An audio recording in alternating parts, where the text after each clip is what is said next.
Hello guys, good morning. Welcome back to my channel Bina lifestyle. আর একটা video নিয়ে চলে এলাম তোমাদের কাছে।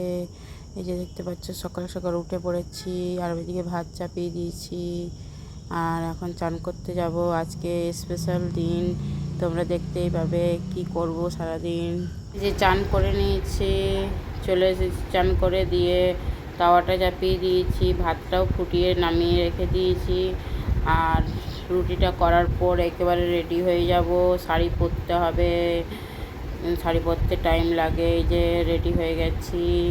পুরো লুকটা তোমাদের সঙ্গে আমি শেয়ার করতে পারছি না, একা একা ক্যামেরা করছি বলে। আর এদিকে টোটো দিয়ে যাব বলে উঠাচ্ছি। এই যে টোটোতে বসে পড়েছি, দেখতে পাচ্ছ, পুজোর সব জিনিসপত্র নিয়ে। আর আমি অনেক দিন পরেই ভিডিও বানাচ্ছি, কেননা আমার বোন মারা গিয়েছিল বলে আমাদের মন মেজাজ সব ভালো ছিল না। দিয়ে খুব খারাপ দিন গিয়েছে কিছুদিন, দিয়ে আবার ভিডিও বানাচ্ছি। এখন প্রায় চলে এসেছি, এই যে কালীবাড়ি পৌঁছে গেছি। দেখতে পাচ্ছ অনেকটাই ভিড় আছে। এই ভিড়ের মধ্যেই আমার পুজো সারা হয়ে গেছে, কেননা কি নিয়ে ধরবো, মানে সব জিনিসপত্র আমাকে ধরতে হচ্ছে, সেই জন্য আর ক্যামেরা করতে পারছিলাম না।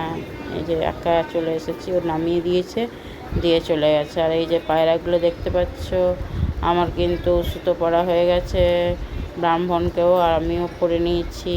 আর এই যে পায়রাগুলো দেখতে পাচ্ছ, আর আমার বরকেও ফোন করে দিয়েছি, ও আসবে, দিয়ে তারপরে আমাকে নিয়ে যাবে। এই যে পায়রাগুলো কি সুন্দর সকালবেলায় লাগে না? অনেকটাই ভিড়, কিন্তু মানে পুজোটাও তাড়াতাড়ি হয়ে যাচ্ছে, অতটা ভিড় হয়নি এখন সকালবেলায় বলে। এই যে পায়রাগুলো দেখতে পাচ্ছ, কি সুন্দর পায়রাগুলো এখানে। আর মন্দিরটা দেখে না তোমরাও, এই মন্দিরটা খুব মানে কি শান্তি লাগে এসে পড়ে। আমার বাড়ি গিয়ে আমার মেয়েকেও খাওয়াতে হবে, সেজন্য ফটাফট পুজোটা দিয়ে দিয়েছি। আর এই যে মায়ের মুখটা দেখতে পাচ্ছ, অনেক দূরের থেকে দেখাচ্ছি, কেননা সামনে গেলে আমার আর আসতে পারবো না। এই যে হনুমানটাকে আমার কোথায় বসে আছে দেখলে তো, একদম হনুমানজির মন্দিরের উপরে ফল খাচ্ছিল। এইদিকে আমি বেরিয়ে যাচ্ছি, এইদিকে পাশে পাশে গাড়ি লাগানো আছে।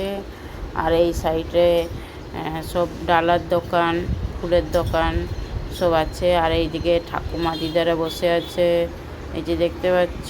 আর আমি একদম মেন গেটে বেরিয়ে যাচ্ছি, মেন গেট থেকে।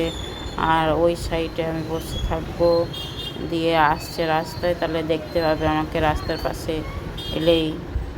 আর এদিকে বসে গেছি। আর ওই সাইডে দেখতে পাচ্ছ ফুলের দোকান, ডালার দোকান আছে, মিষ্টির দোকান সব আছে। আর চলে এসেছে এখন, এবার আমি টোটোতে চেপে যাবো। এই যে বসে পড়েছি। এবার এখনও দোকান ঠিক একটা বেশি খুলেনি, কেননা এখন 10:30টার নিচে এদিকে খুলে না বাজারের দোকানগুলো। এই যে বাড়িতে চলে এসেছি। আর চুলটা ভেজেছিল বলে একটু ছেড়ে দিয়েছি। দেখতে পাচ্ছ আমি ডালটা বেটে নিয়েছি, একটু লঙ্কা তার সাথে বেটে নিয়েছি। আর এখন কড়াই চাপিয়ে দিব, একটু পরিমাণ মতো নুন দিয়ে দিচ্ছি।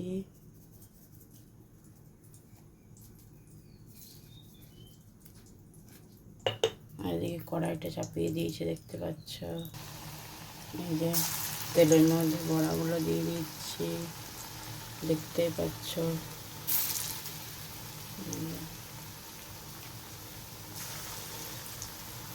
ছোট ছোট করে বড়া করে তরকারি করবো, তো সেই জন্য ছোট ছোটই থাকবে।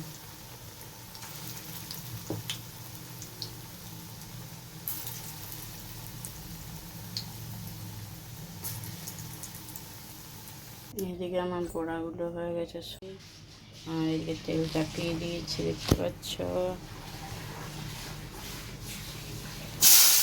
পেঁয়াজটা দিয়ে দিচ্ছি।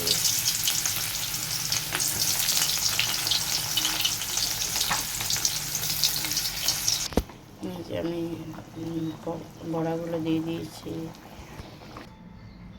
যে আমার তরকারি কিন্তু হয়ে গেছে, দেখতে পাচ্ছ। এখন আমি রেডি হয়ে চলে যাব, মেয়েটাকেও খাওয়াচ্ছি, তারপরে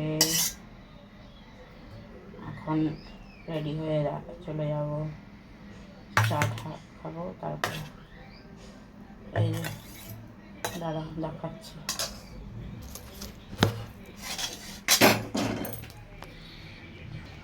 এই যে দেখতে পাচ্ছ,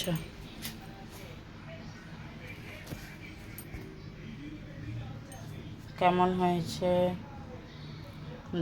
দেখতে, কেমন হয়েছে সেটাই বলতে পারবে, আর টেস্টটা তো বুঝতে পারবে না, টেস্টটা আমি বলতে পারবো কেমন হয়েছে না হয়েছে, তোমাদেরকে খেয়ে বলবো কেমন। তোমাদেরকে আর দেখাতে পাচ্ছি না, আমার অনেক ঘুম পেয়ে গেছে। আর আমি রান্না করে নিয়েছি, লুচি আর সুজি করেছিলাম, আর খাওয়াও হয়ে গেছে। আর আমার খুব ঘুম পাচ্ছে বলে আর খাওয়ার সময় দেখাতে পারিনি, আর বানাবার সময় দেখাতে পারিনি, কেননা অতিরিক্ত কারেন্ট যাচ্ছিল আর গরমও লাগছিল আর খুব ক্লান্ত হয়ে গিয়েছিলাম বলে এবার শুতে যাচ্ছি, আর কথা বাড়াচ্ছি না। এইখানেই তোমাদের সাথে বাই, গুড নাইট, সবাই ভালো থাকো, সুস্থ থাকো, আবার কালকে দেখা হবে নতুন ব্লগে তোমাদের সাথে।